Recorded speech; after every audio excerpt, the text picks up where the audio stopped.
Assalamualaikum warahmatullahi wabarakatuh.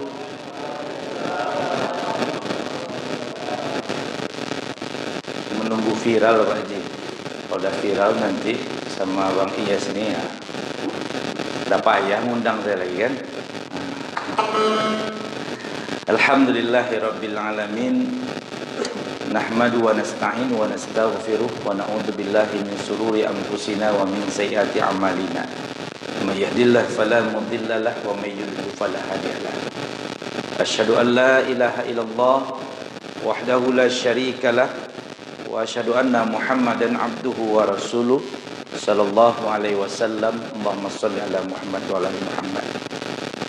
Puji syukur kehadirat Allah SWT dengan segala nikmat yang diberikan kepada kita semua setelah Ramadan kita lalui dan kita berada di penghujung Syawal, dan ini sekaligus penutup agaknya di bulan Syawal, kajian subuh kita di bulan Syawal, dan juga pertama setelah Ramadan. Saya diberikan instruksi oleh ketua pengurus Masjid Muallimin untuk mengisi jadwal seperti biasa. InsyaAllah, alhamdulillah, malam ini kita akan mengkaji tentang masalah kurban. Nah, saya melihat dinamikanya sekarang ini, persoalan kurban ini tak pernah sudah-sudah. Selalu ada pertanyaan, selalu ada permasalahan dan persoalan. Bahkan yang kadang tak perlu dipersoalkan. Jadi kebetulan Bapak dan Ibu, ini mengulang kaji saya lagi nih. Kebetulan alhamdulillah saya mendapatkan sarjana hukum Islam ini, yaitu Imam Bonjol Padang, Fakultas Syariah, di jurusan perbandingan hukum dan mazhab, adalah tentang studi komparatif mazhab Syafi'iyah dan Malikiyah tentang berkurban untuk orang yang meninggal dunia. Jadi saya memang bidang saya kurban ini. Cuma kadang saya malas sampaikan kalau ada orang bertanya. Nah, pas momennya saya sampaikan. Dan saya praktisi kurban ini sejak tahun 2005. Praktisi kurban selain teori, makanya skripsi saya itu kurban. Karena saya menggeluti kurban itu sejak tahun 2005, sejak masa tsunami di Aceh. Dan saya pengadaan sapi kurban sampai ke Aceh, sampai ke Palestina. Jadi catatan rekam jejak saya ada, tapi tak mungkin saya ceritakan semua. Kata orang sombong pula nanti kan. Nah, jadi begitu juga dulu saya beraktif di lembaga zakat dan kemanusiaan PKPU, sekarang namanya IZI dan HI. Setelah itu saya sambung, saya merantau ke Dumai, saya pernah menjadi ambil zakat Baitul Zakat Pertamina. Kemudian saya punya lembaga sendiri zakat di Dumai, sampai terakhir saya tinggalkan 2013 karena saya CPNS di Meranti, 1,3 miliar Madani Human Care ataupun di zakat madani namanya. Kemudian sampai di Meranti saya diminta lagi dari para cabang pembantu dari Swadaya Ummah, Pekanbaru. Balik lagi saya ke Dumai 2020 masa Covid, saya ditunjuk dari direktur Lazis Muhammadiyah di Dumai sampai 2022. Ditarik saya ke provinsi, terakhir saya jadi ketua UPZ Al-Fikri, Sekolah Islam Al-Fikri yang ada di Jalan Kereta Api dan Jalan Merah. Dan sekarang saya masih aktif sebagai pengurus Lazis Wilayah Muhammadiyah. Nah, itu rekam jejak singkatnya. Jadi masalah kurban ini memang sudah menjadi program dari tahun ke tahun. Dan sekarang pun lagi ada memang pengadaan sapi kurban yang memang disesuaikan dengan syariatnya. Maka kadang kita tengok masjid-masjid musola banyak yang tidak sesuai syariat sapi kurban yang diadakan dan pelaksanaan. Nah, malam ini kita bahas singkat saja. Kalau sekadar diskusi tanya jawab nanti selepas hari-hari berikutnya, karena siap Isya ini langsung saya harus ke Melati. Ini Melati Arifin Ahmad, nanti Melati Indah di dekat kantor PU. Itu ngisi halal bihalal malam ini juga.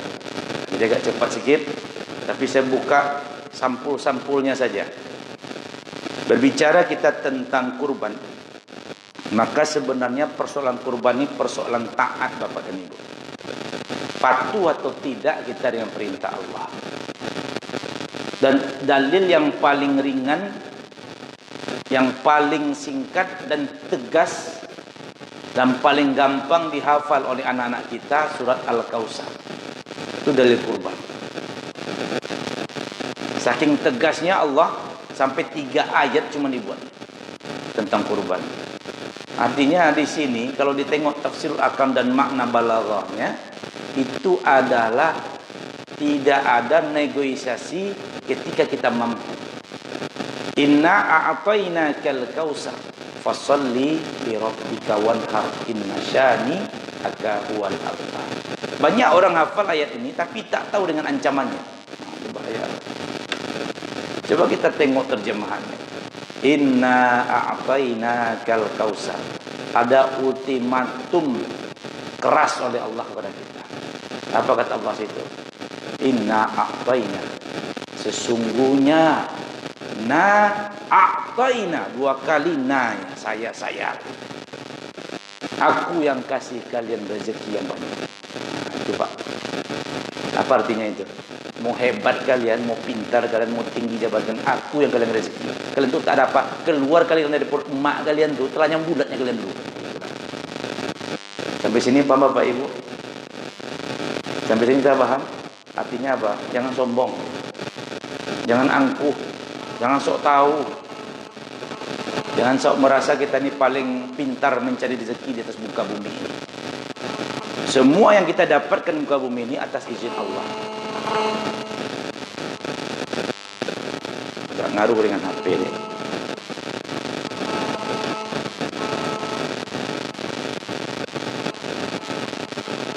Bapak Ibu yang kami muliakan, kata Allah inna a'tainakal kautsar, berarti situ Allah memberikan ketegasan kepada kita, aku adalah Rabbi dan engkau adalah abdi.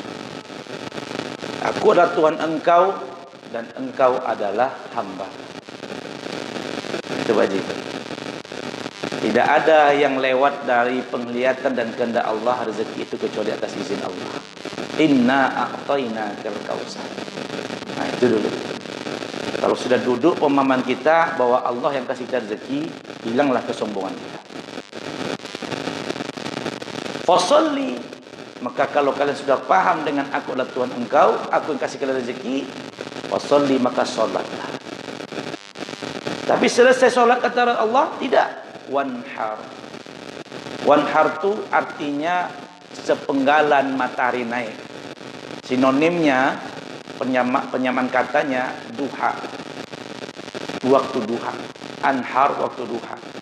Sinonim mengatakan menyembelih di waktu duha. Maka disebutlah berkurban itu dalam bahasa Arab al-udhiyah. Dalam bahasa Arab disebut al-udhiyah, berarti disebut dengan al-adha, hari rayanya, hari raya di waktu duha. Sampai sini paham Bapak Ibu? Kau adalah veteran-veteran, sadonya kau tuh pelan-pelan ya. Kalau di Arab sana, kalau kita tanya, saya mau berkurban, tidak tahu orang Arab itu. Ya Pak Ji? Tidak ada kurban itu. Kata-kata kurban itu tak ada. Yang ada al-udhiyah, duhiyah, berkurban. Duhiyah berarti di waktu duha, asalnya doha. Berarti sholat hari raya Idul Adha adalah sholat hari raya di waktu duha, menyembelih di waktu duha dari hewan kurban. Nah, lantas kurban ini berasal dari mana Ustaz? Kurban ini berasal dari kata makna. Perbuatan menyembelih hewan kurban di waktu duha disebut dengan qaraba yaqrubu qarabatan muqarribatan, mendekatkan diri kepada Allah, muqarrabatullah. Jadi perbuatan menyembelih dari kita sholat duha, sholat Idul Adha, kemudian kita menyembelih hewan kurban di waktu duha, itu disebut dengan perbuatan amal mendekatkan diri kita kepada Allah. Jadi kurban ini adalah pergeseran kata yang sudah terbiasa di lisannya orang Indonesia, jadilah disebutkan hari raya kurban. Nak motong sapi, motong kambing di waktu itu disebut dengan berkurban. Salahkah itu? Tidak salah. Karena setiap negeri itu berbeda bahasa dan pola maknanya. Maka kata Rasulullah, berdakwahlah kalian dengan bahasa kaummu. Habib paham betul tuh, kalau orang dakwah juga kan. Tak boleh kita pakai bahasa Mekah ke sini, tak boleh. Gaya orang Mekah ke sini tak bisa, Pak. Bercakap apa itu. Itulah kenapa Islam bisa masuk ke Indonesia melalui Wali Songo. Sunan Kalijaga lebih terempak bagaimana strategi dakwahnya. Ud'u ila rabbika sabili rabbika bil hikmah wal mau'izatil hasanah. Di situ dikatakan bagaimana Wali Songo itu memaknai dakwah itu. Balaghahnya, persamaannya katanya disebut dengan makan. Makanya yang memakai amalan dakwah makan itu jamaah tabligh. Ada pas baru pertama-tama sini banyak kawan-kawan kita makan apa Pak? Ojo. Gulai kambing ya. Itu saya nanti kemarin tak ada lagi. Dan itu strategi dakwah. Ketika dikasih makan orang dah kenyang perutnya, nurut tidak? Nurut. Pasti patuh. Kalau sering-sering kita mengundang makan, lama-lama orang patuh sama kita. Makanya Pak Habib jadi anggota dewan tak berhenti-berhenti. Karena sering undang orang makan. Nah, itulah hebat dia. Jadi kalau jarang-jarang bapak dan ibu mengundang orang makan, pelit, tak mengundang masyarakat warga, tak nurut sama kita. Ya, tapi kalau sering-sering, baik bapak, baik Bu Haji, wajah, dia rajin undang kita. Makan rumahnya, oh sodak-sodak makan tempat Pak John. Nah, kita tunggu lagi makan Pak John nanti kan. Cuma makan minum teh talu, tanpa lupa macam awalnya. Canai kan. Bapak ibu yang kami muliakan, kenapa dakwah itu bisa begitu lancar masuk Indonesia? Karena strategi tadi berbahasa dengan bahasa kaum. Balik ke masalah kurban tadi. Maka orang yang sholat di waktu Idul Adha berkurbanlah. Nah, ini sepaket buat Allah nih. Ya. Karena sepaket itu timbullah istimbat hukumnya dari para ulama mazhab. Sepakat imam mazhab yang 4, baik Hanafi, Hambali, Syafi'i dan Maliki mengatakan hukumnya kurban itu al-udhiyah adalah sunnah muakkad. Apa sunnah muakkad? Sunnah yang tidak pernah ditinggalkan oleh Nabi. Sampai Nabi mengatakan al-udhi di Rasulullah Muhammad wa Fatimah wal Ali wal ummati. Itu hadis.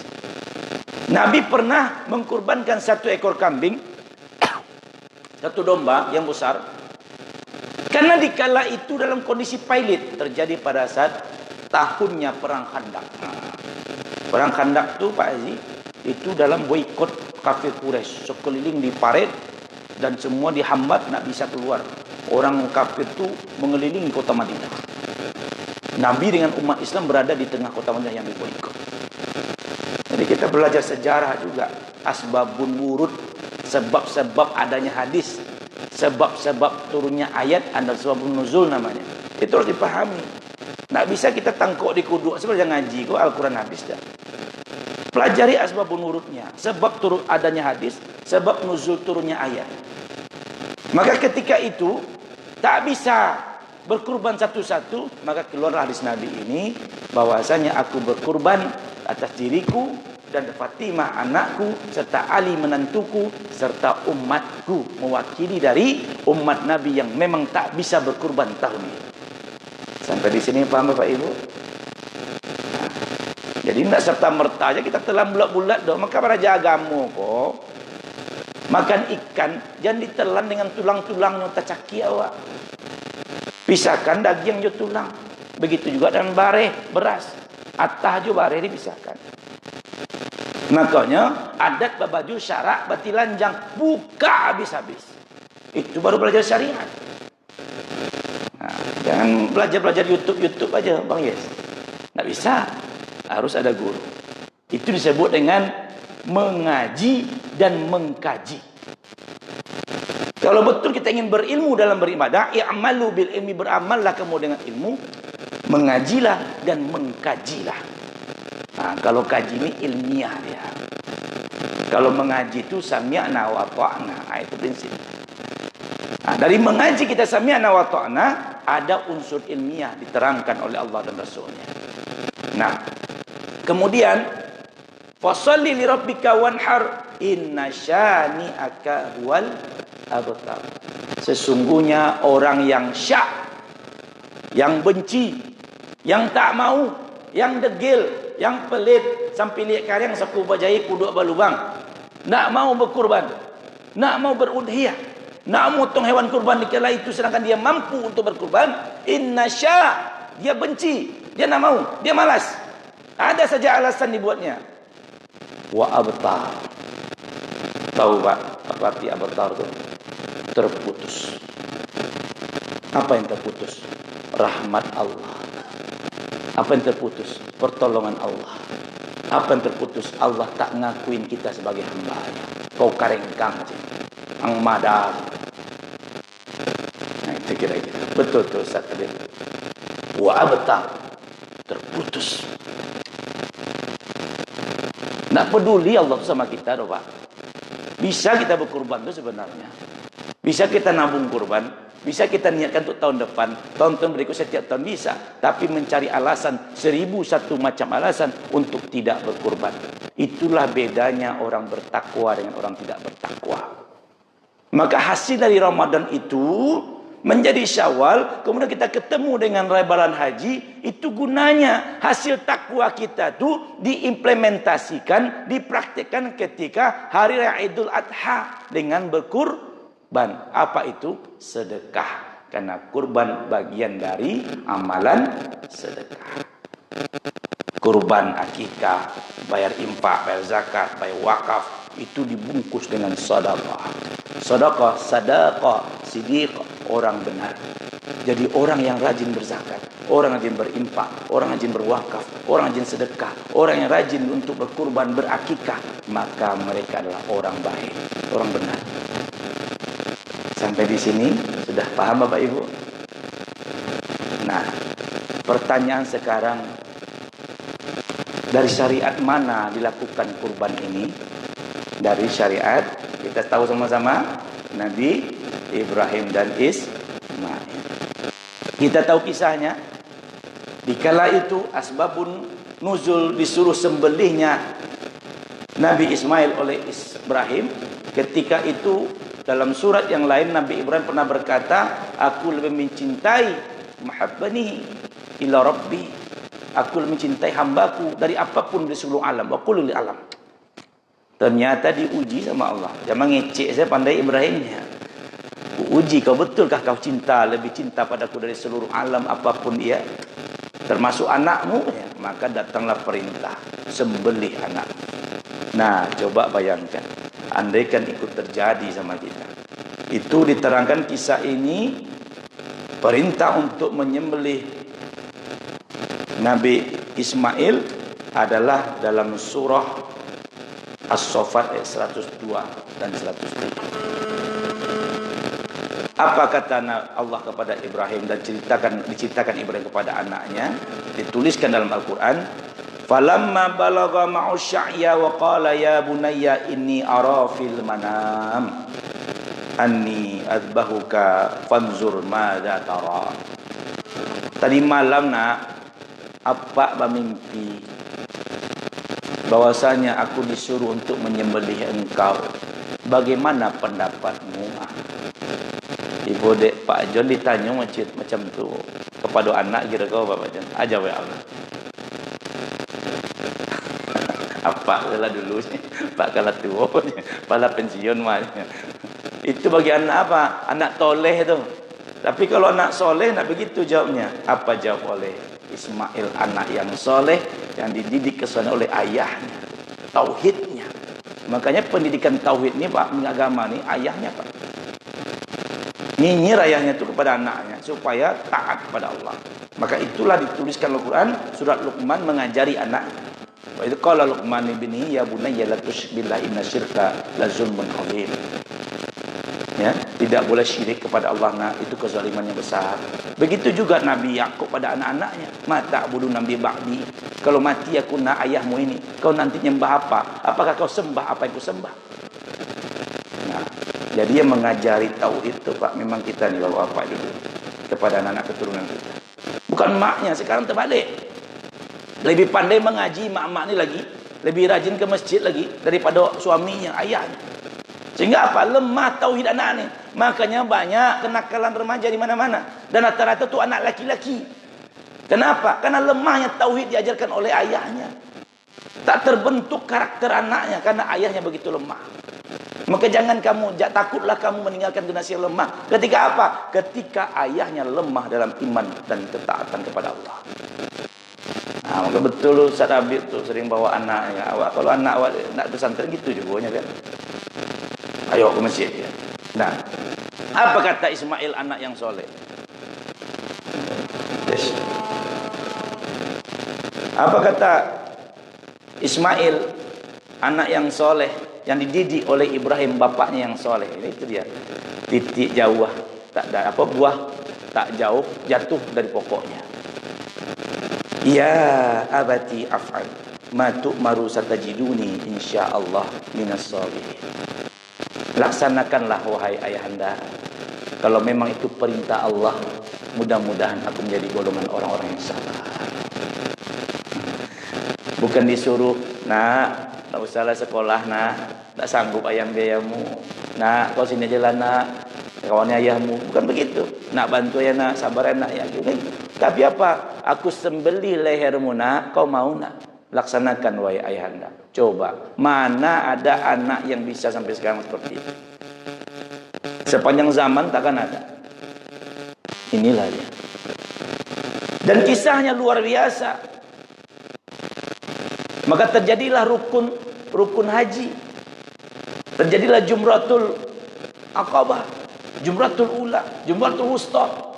Karena setan itu menggoda, bukan enak-enak saja menyembelih, digoda sama setan. Digoda sama iblis. Maka siapa yang didatangi dulu oleh iblis? Tahu Pak? Hawa, apa? Kaum Hawa. Siapa? Emaknya. Siapa emaknya? Siti Hajar. Siti Syarah itu bini pertama, Pak. Siti Hajar bini kedua. Si Habib bini pertama ya. Jadi kenapa kok Hawa, kaum Hawa, kenapa kok Siti Hajar yang didatangi pertama? Nah, karena ibu-ibu ini gampang dimasuki setan. Kalau marah ibu-ibu yang di belakang sama saya, mohon maaf. Yang membuat makan buah kudi pertama Adam atau Hawa? Bapak-bapak jauh semangat dia, Hawa katanya. Dan dimakan sama Hawa, yang ikut makan akhirnya Adam juga ikut karena cintanya kepada Hawa, ikut-ikutan makan. Karena nanti nak mau nerima istrinya dihukum sendiri oleh Allah. Biarlah aku ikut menanggung hukuman bersamamu wahai istriku. Abang itulah laki-laki bapak. Makanya banyak yang jadi koruptor gara-gara bininya. Banyak yang malian uang negara gara-gara bini. Ya. Sampai triliunan ya saya. Masya Allah. Jadi kalau sekiranya Hawa waktu itu tidak makan buah kurdi, Ustaz, mungkin kita masih di surga, Pak Dokter. Nggak ke bumi ini kita. Nah, kan gitu kira-kira. Jadi kebalik ini, dibuat strategi kembali oleh iblis. Dan begitu juga terjadi dengan istri Nabi Lut. Nabi Lut kan istrinya durhaka, dilaknat oleh Allah. Nah, jadi dibuatnya pula kepada Nabi Ibrahim, istrinya Siti Hajar. Datang Hajar, Hajar, dah payah kau menjaga anakmu dulu, ditinggalkannya kau. Diulang ceritanya balik Pak. Ya, kamu dulu di padang Arafah itu ditinggalkan oleh Ibrahim, tidak bertanggung jawab sebagai suami dia. Ditinggalkan sama dengan Ismail sampai datang pertolongan Allah kepada engkau. Dan sudah besar anakmu kau besarkan sendiri. Datang dia disuruh dia sembelih anaknya, anakmu itu. Dia utak laki kau tu, jangan gitu kan. Kira-kira begitulah Pak. Ya, tiba di bahasa awak. Dia ada utak laki kau tu. Ya. Tak tanggung jawab, memang jahat kali suamimu tu. Sudah dia tidak ikut membesarkan anakmu. Datang mau menyembelih anakmu. Kira-kira ibu kalau dibawakan diri ibu-ibu sanggup nak bu gitu bu? Mbak Asy langsung, iyo tu mas, yang tak begitu panggil Ibrahim, ya kan, ngamuk-ngamuk sama suaminya kan. Tapi tidak dengan Siti Hajar. Begitulah keluarga tauhid. Apa kata Siti Hajar? Laknatullah, pergi kau iblis. Dilemparlah oleh Siti Hajar. Itu namanya Jumratul Ula. Berapa kali Pak Ji dilempar Pak Ji? Pak Ji sibuk mencari referensi. Kemudian barulah didatangi Ismail. Karena Ibrahim tidak akan mungkin, karena Ibrahim yang melaksanakan perintah. Tak akan berhasil iblis. Nanti Ibrahim itu terakhir aja lah, Ismail dulu. Didatangi lah Ismail nih. Ayo Ismail, kau tuh ditengok ayahmu ndak, dibimbing anakmu ndak, sama ayahmu ndak. Siapa ayahmu ndak? Sudah selesai kau bangun Ka'bah segala macam ini, tahu-tahu kau mau dipotong segala macam. Macam-macam sebutnya iblis. Ayahmu tak bertanggung jawab, tahu-tahu kau mau dipotongnya pula aja. Masa kau mau saja mau dipotongnya? Coba bayangkan. Tapi tidak dengan anak yang soleh, yang tauhidnya luar biasa kokoh bagaikan batu karang. Diambilnya batu dilempar. Tak ngomong-ngomong Ismail. Lempar aja. Kemudian barulah Ibrahim. Tak sayang. Caranya setan ini, iblis nih dengan Ibrahim tuh ngomongnya pelan sama Ibrahim. Diajak ngopi lah silakan. Ngopi lah kita lu Ibrahim kan. Tak sayang kau sama anak kau. Udah begini-begini dulu, dipisahkan minta Allah itu. Allah tuh ngetes sajanya. Tidak betul, Allah pun rahman dari. Itulah bujuk rayu iblis kepada Hawa, dan Hawa juga. Nak mungkin tuh testing aja, nak betul. Allah tuh rahman dan rahim. Itu pengampun. Tapi akhirnya tidak. Akhirnya dilemparkan dengan Jumratul Aqabah. Paling besar batunya. Itu dia. Jadi Bapak dan Ibu, ternyata kekuatan tauhid dari rumah tangga itu yang membuat syariat kurban itu terlaksana. Dan ternyata sampai detik mau disembelih, disiapkan oleh Nabi Ibrahim itu ayahnya sendiri pisau yang paling tajam. Itulah makanya syariatnya pisau harus tajam. Standarnya kalau di Arab itu Bapak dan Ibu, tajamnya pisau itu sudah bisa memotong satu helai rambut. Kalau di Arab. Kalau di awak turun standarnya. Memotong kertas tisu. Tisu Ustaz. Bukan kertas. Kalau kertas biasa Ustaz Habib tahu tuh itu sebentar dah majah itu dah tajam. Tapi kalau bisa tisu dipotongnya.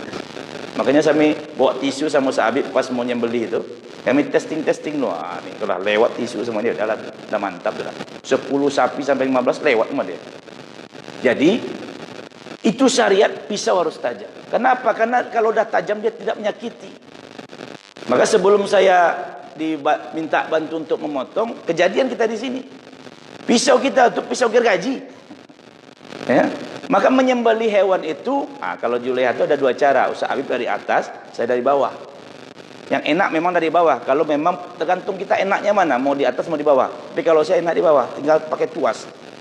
Sekali tarik langsung jadi. Langsung putus dua, saluran makanan dan saluran pernapasannya. Dan ada satu lagi apa namanya? Arterinya. Itu harus putus. Jadi itu dipelajari dan dipraktekkan. Sehingga ditarik dari bawah atau dari atas. Kalau Ustaz Habib lebih enak dari atas katanya. Kalau saya dari bawah. Hemat tenaga. Karena sudah dibantu oleh tumpuan di bawahnya. Macam tuas. Dan itu idealnya memang pisau yang tajam itu sekali ayun. Dah selesai. Sekali selesai. Itulah dia. Itulah standar yang sebenarnya diinginkan oleh hewan kurban disembelih. Agar dia tidak sadar kalau dia disembelih. Jangan kira hewan kurban itu tak merasakan, tak punya perasaan. Jangan dianggap mereka tak merasakan sakit. Sakit Pak. Sama seperti sakitnya. Sedangkan kita mati je kata Nabi, rasanya seperti kambing dikuliti hidup-hidup. Coba bayangkan. Itu Nabi dah merasakan mati 2 kali. Apalagi hewan. Maka tidak boleh pisaunya tu. Maka saya saran betul, kalau bisa sebelum hari kurban ini, belilah satu khusus untuk masjid. Tapi dipegang satu orang. Jangan banyak pegang untuk pisau tu, tidak boleh ganggu gugat tu. Memang khusus menyembelih aja. Kalau campur-campur dah hilang ilmu tu. Dan saya dah pisau saya tu dah jadikan tebang pohon di situ dah tidak ada lagi ilmunya lagi. Hilang tuahnya kan. Gitu kata orang tua kita. Jadi disembelih. Dan Nabi Ibrahim menyediakan pisau. Coba bayangkan. Di mana dites Nabi sampai dia memotong bulu tangannya, terkikis bulu tangannya. Begitulah tajam. Mendekati hari H, kemudian diikatlah kaki Ibrahim dan kaki Ismail dan tangan Ismail itu atas permintaan Ismail ditutup matanya. Itulah menjadi syariatnya binatang kurban itu diikat kakinya. Tapi sebagian lain juga tidak diikat. Macam unta tak bisa diikat, Ustaz. Itu orang yang beli unta itu sambil jalan aja tuh. Sap, sap, sap, sap. Bisa Pak dia tanam menumbangkan unta? Kan tak bisa kan? Nah, ini kita belajar praktisi sekarang nih. Kalau teori dah banyak semuanya kan, macam praktisinya kita, prakteknya. Nah, kemudian minta Nabi Ismail, tolong diikat kaki dan tanganku wahai ayahanda, tutuplah mataku. Pakai menutup mata. Kayak orang mau dihukum pancung. Ya, dibaringkan menghadap kiblat, menghadap Ka'bah. Kemudian dibacakan bismillahi Allahu akbar, Allahu akbar. Itu ya. Kemudian apa yang terjadi? Pisau itu, jangan Bapak Ibu mengira sebelum disembelih itu kibas domba merah, domba besar yang mengganti Ismail itu sudah ada. Tidak. Leher Ismail itu sudah digorok oleh Ibrahim. Sudah digorok. Ini yang sahihnya begitu. Jangan kira mode ini tiba-tiba datang. Cing, jangan. Tak. Memang dibuktikan sama Ibrahim itu menggorok leher anaknya Ismail. Saya baca kitab, saya baca riwayat semua imam mazhab itu. Memang menggorok. Nggak mempan. Coba bayangkan, bulu tangan Ibrahim bisa putus, bisa habis dibuat pisau tadi. Ditesnya lagi, bisa. Tapi kok leher Ismail tidak bisa. Itulah kuasa Allah, mukjizat Nabi Ismail. Dia tak bisa digorok lehernya oleh ayah. Keras, kecil pun tidak tergores sedikit. Coba bayangkan. Artinya sudah dilaksanakan oleh Ibrahim, sudah menggorok lehernya. Berarti apanya? Sudah tawakal Allah, sudah ikhlas 1000%. Itulah kira-kira. Sekarang trennya kan bukan 100% lagi, 1000%. Sudah ikhlas, betul-betul ikhlas, digorok leher anak. Sudah dipraktekkan, tak bisa. Nah, barulah Allah datang. Sudah kami lihat Ibrahim, bagaimana engkau ketaatan engkau. Ini gantinya kibas, domba besar. Inilah potong. Barulah dibuka ikatan Ismail, buka tutup matanya, dan kemudian barulah dipotong kibas tadi. Dan kibas yang besar itu kemudian dimasak oleh Siti Hajar, kemudian dibagikan kepada kaum masyarakat duafa di situ sekitar, dan masyarakat sekitar umat Nabi Ibrahim. Tidak habis-habis. Coba bayangkan, hanya kibas seekor domba besar. Itulah hikmahnya luar biasa. Kalau hikmah kita apa? Coba makan daging rendang yang bukan kurban, makan daging rendang yang dari sapi kurban. Mana yang lebih enak? Nah, kenapa bisa enak? Itulah kuasa Allah. Jadi enak kali. Teringat-ingat sama kita, terasa-rasa di lidah. Dan orang yang memakan daging kurban, coba Pak Dokter tahu, Pak Dokter, ada yang meninggal orang banyak makan daging kurban, Pak Dokter? Tidak ada kan? Kalau makan daging rendang di rumah makan Ampera-Niet, ada. Coba bayangkan, apa yang membuat kayak gitu bisa sehat? Dan ternyata baru saya temukan, ya, kalau udah dibawa zikir semuanya, masya Allah, jadi sehat. Orang makan daging itu sehat. Apalagi daging kambing. Ini kadang kita dibodohi sama orang Eropa, orang Barat. Pak Dokter tahu tuh, ya, daging kambing itu buat tensi tinggi, buat kita kolesterol. Tak boleh makan daging kambing. Ternyata itu strategi orang Barat supaya kita tidak Islami, agar kita makan daging sapi. Kalau perlu daging babi kita makan. Gitu. Ternyata sehat kambing itu. Orang Arab tidak pernah jantungan, kolesterol, ya, diabetes tak ada orang Arab itu. Satu ekor kambing itu hanya makan. Besok saya ambil, cobalah nanti. Satu ekor kambing domba besar itu kan. Nah, ternyata kita dibodoh-bodohi selamanya. Besok kalau bisa kita makan kambing, Pak Ucap. Tak ada tuh, ya. Apalagi sudah diramu dengan rempah-rempah, sama dengan nasi Ampera itu. Nasi Ampera itu lemak semacam. Dia tidak tahu. Orang tua-tua itu saking pintarnya, sudah diramunya makanan itu, sehingga unsur-unsur kolesterol, diabetes habis semua di situ. Karena rempah-rempah tadi, sayur-sayur, semua ini kan kalau bakso kami, bakso Piaman itu digelimang-gelimang kan. Nah, nasi bungkus tu, nasi Ampera tu. Nah, jadi kembali lagi bahwasanya ternyata bab tentang kurban ini babnya taat, patuh atau tidak. Bukan bab duit, Bapak dan Ibu. Sekali lagi, bukan bab duit, bab patuh atau tidak. Kalau patuh dan taat, 1001 cara akan diusahakan untuk bisa berkurban.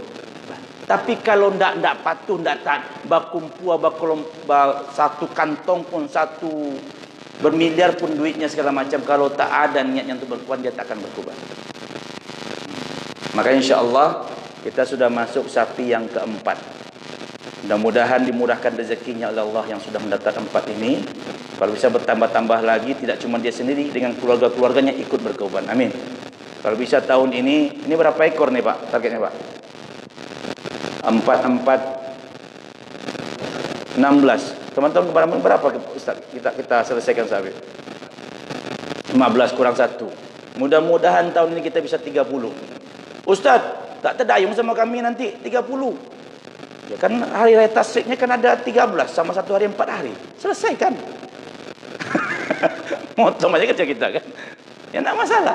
Ustaz ganti bagian semua di macam jamaah kita, masyarakat kita. Kan keluar kita kasih. Kan bisa saja. Ya, enggak ada masalah. Ya kan berlebih kita. Banyak masjid-masjid yang macam Masjid Jogokarian tuh sapinya sapi. Waduh. Kan Masya Allah, itulah luar biasa. Baik ke pelosok-pelosok yang belum dapat macam suku Sakai itu kita kasih.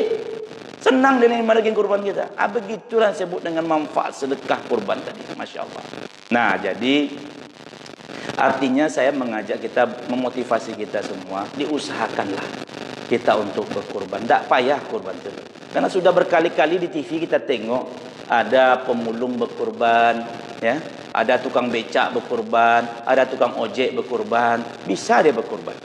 Awak dibawa tak bisa-bisa berkurban. Kenapa? Karena tidak ada niat. Di mana dia nak niat, situ ada jalan. Karena dia bersyukur. Dia tahu inna a'tainakal kautsar, yang membuat aku dapat rezeki seperti ini Allah. Nah, berarti Pak Dokter agak 5 orang lah nanti kurban kan? Ya, kan gitu. Kalau bisa satu ekor sapi kan? Dan memang tidak keharusannya sapi, tapi karena sudah tadi, karena sudah biasanya kita hewan yang mudah ditemukan di Indonesia ini adalah sapi, maka dinisbatkan sama dengan seekor unta. Walaupun harganya tidak sama dengan unta, karena unta itu 3 sampai 4 kali lipat harga dari sapi kita. Nah, dan sapi ini waktu kita rapat kurban saya sampaikan, usahakanlah kita berkurban dengan cara yang terbaik, dengan sapi kurban yang terbaik. Lan tanalul birra hatta tunfikuna mimma tuhibbun. Tidak sempurna kebaikan sedekah kalian sebelum kalian mensedekahkan apa yang kalian cintai. Berkurban itu harus dicintai, bukan dipeliti, bukan dihitung-hitung. Kita hitung berapa sapi, taruh kita kurban 3 juta. 3 juta kita bagi 10 bulan. Tabungannya berapa? Berarti 300.000 per bulan. 300.000 per bulan dibagi 30 hari. Berapa Pak Dokter? Berapa? 10.000 per hari. Bisa tidak kita ini? Buat tabungan celengan kurban di rumah masing-masing. Kalau perlu sepakati masjid ini, kita sediakan celengan kurban kita kasih pada ibu-ibu bapak-bapak di rumah-rumah tabungan kurban masjid mu'alimin 10.000 sehari. Belum pasal 10.000 sehari. Sehari 10.000, 10 hari 10.000. 300.000 per bulan. Nah, nanti kalaupun tak sampai 3 juta, tinggal menambah. Kalau 3 juta dikali 7 orang, berapa harga sapinya bocor? 21. Paling pun kita beli sapinya 20 atau 19, kira-kira sebesar apa sapinya bocor? Oh, semangat Pak Habib, nak jadi PJ aja. Luar biasa besar sapi. Itulah sebenarnya kurban. Tidak dicari nampal yang ketek, nanti tinggal tulang-tulang saja. Ya kan? Allah karajo panek. Daging sakete, baca kak mulu lah. Aduh lo fitnah, induk kambing nanti antan kasih konyo kan gitu. Nah, kata itulah kita sudah tahu ilmunya. Mari sekarang kita berubah. Tidak perlu saling menyalahkan. Mari kita sama-sama bergandeng tangan. Kalau bisa kita buat seperti Masya Allah. Sekarang 2 juta. 2 juta berapa Pak? Korban 2.800.000 jual dicit lagi. Nanggung 200 lagi. Mudah-mudahan nanti terketuk hati yang berkorban. Dan Pak Ucok, kami dah dengar ceramah Ustaz Fadli. Ni video juga ada nih. Kalau besok kurang 200 lagi, kami kasih 200 lagi masing-masing. Apalah payah 200? Duduk dilengkapi 300 duduk. 200.000 nambah tak payah duduk. jadi 3 juta. 3 juta dikali 7 orang, 21 juta. Terambil kita 19 atau 20, selebihnya untuk operasional kurban, direstui, disyukuri, diterima dan diikhlaskan oleh pekurban. Silakan Pak Ucok, lebihnya pakai untuk kegiatan kurban kita. Pokoknya yang baik-baik semua, insya Allah kami ikhlas, ridho. Nah, akhirnya habis selesai. Coba bayangkan, datang sapi itu, Masya Allah. Video kan langsung kan. Inilah contoh pilot project kurban sebenarnya Masjid Mualim ya. Saya berkata seperti ini karena memang saya praktisinya, saya kerjakan seperti itu. Maka saya tidak pernah menawarkan sapi-sapi kecil karena nggak sesuai syariat. Kalau orang Manggaleh, yuk. Kalau apalagi pedagang-pedagang sapi itu benaran, kok Pak. Oh, dagingnya 100 kok Pak. Rupa setelah timbang 65 dapatnya. Nah, itu gharar namanya. Jual beli yang penuh dengan tipu. Ya, berdosa itu jual beli. Apalagi yang dijual sapi kurban, berapa kali lipat dosanya. Tambah lagi apa? Yang sedihnya nanti panitia kurban yang jadi tumbal.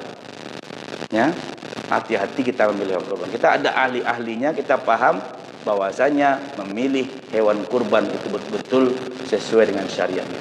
Dan syariat yang diinginkan oleh Nabi Ibrahim dan Ismail. Ismail yang betul-betul dirindukan.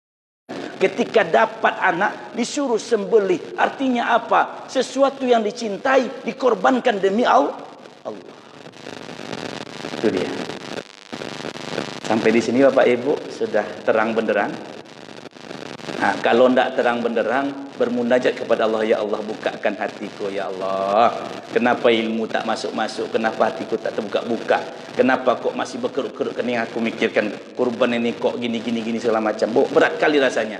Maka minta kepada Allah. Allahumma ya Allah sabbit qulubana ala dini. Kuatkan, kokohkan hatiku ya Allah dalam agama Engkau.